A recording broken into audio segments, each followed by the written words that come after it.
Let's turn to this now. It's been more than a year since hundreds of refugees fled their homes in Cape Town to an inner city church fearing xenophobic attacks.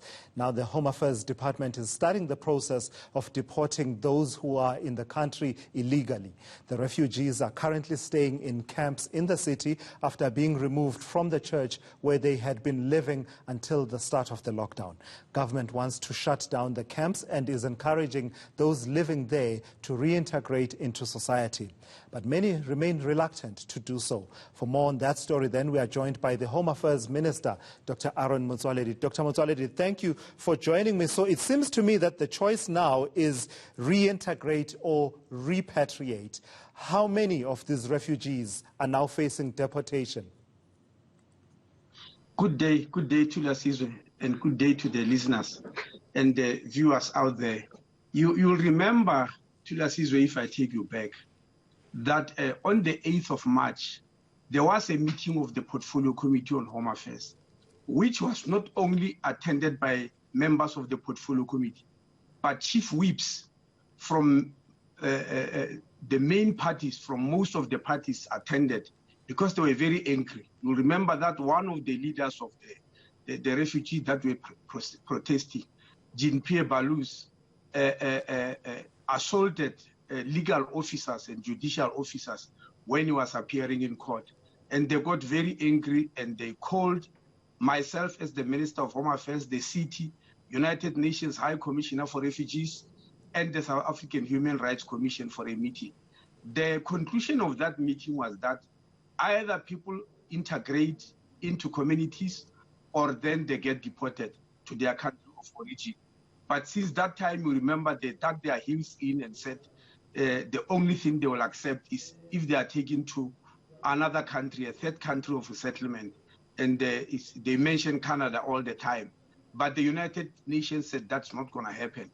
The Parliament gave us 30 days to deal with this issue. Unfortunately, we were overtaken by COVID. And under COVID regulations, they could no longer be in the church or around the police station. That's why they were taken to the tents. Those tents are not refugee camps, as people are saying, because there's no refugee camp anywhere in South Africa.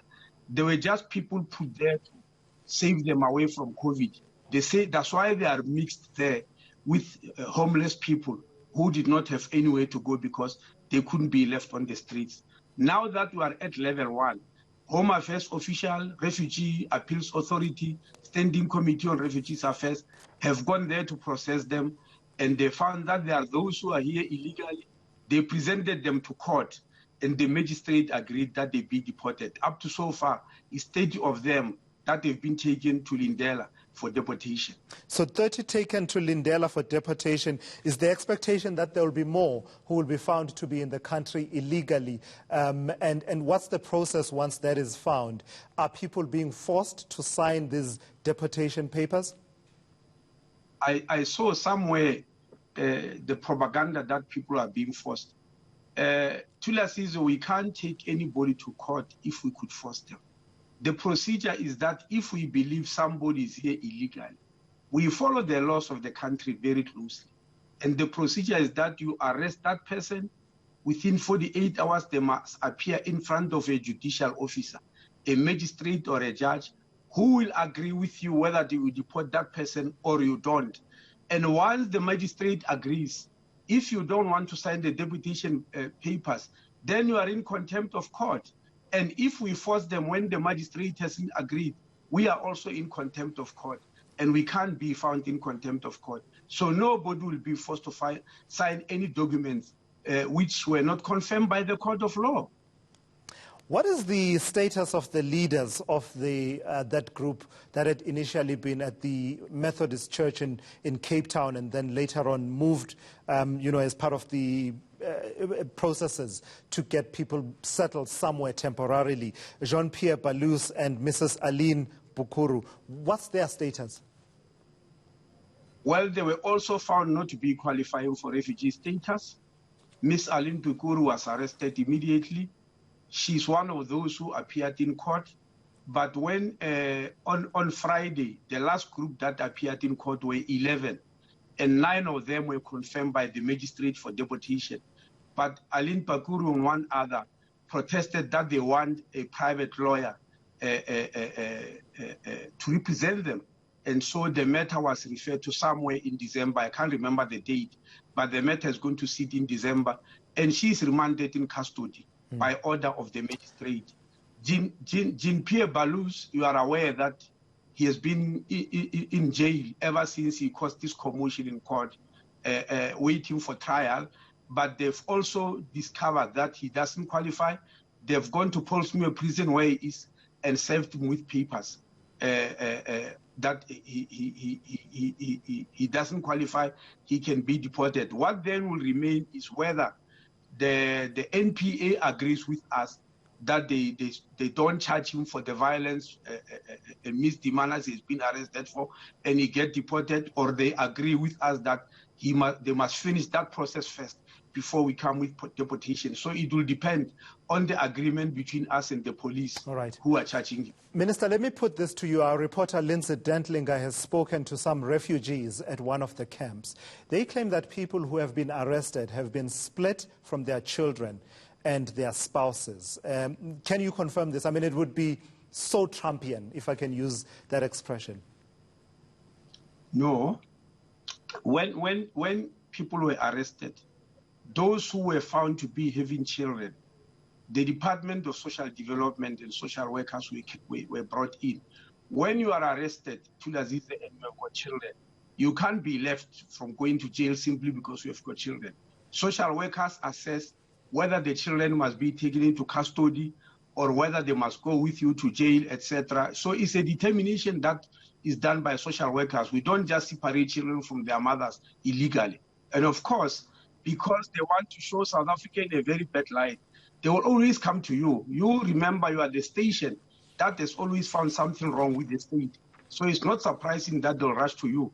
Ever since they've been singing the church there, your station has always been on us that we're doing wrong things. But I can assure you, Minister, is it not? It's good that we should be on your case. I mean, we are a country founded on laws and human dignity and the likes. Yes. I don't need to remind you that. So we must always watch your hand, even as you deal with these refugees. Precisely, Thulasizwe, and that's why I'm assuring you that we follow the law. So when you watch our hand, even where we follow the law, you can't just come and take their version. We follow the law to the letter. Where we're breaking the law, you must take us up mercilessly because we are the state. We should not be breaking the law. Very quickly, Minister, let me bring this in as well. Lindsay Dentlinger also saw the toilets at those camps being taken away, as they were arriving there. Is that part of driving the people out of the camp? No. The day on which the disaster regulations are declared, have ended in the country, very obviously all the tents that were put up throughout the whole country, not in Cape Town, will have to be taken down.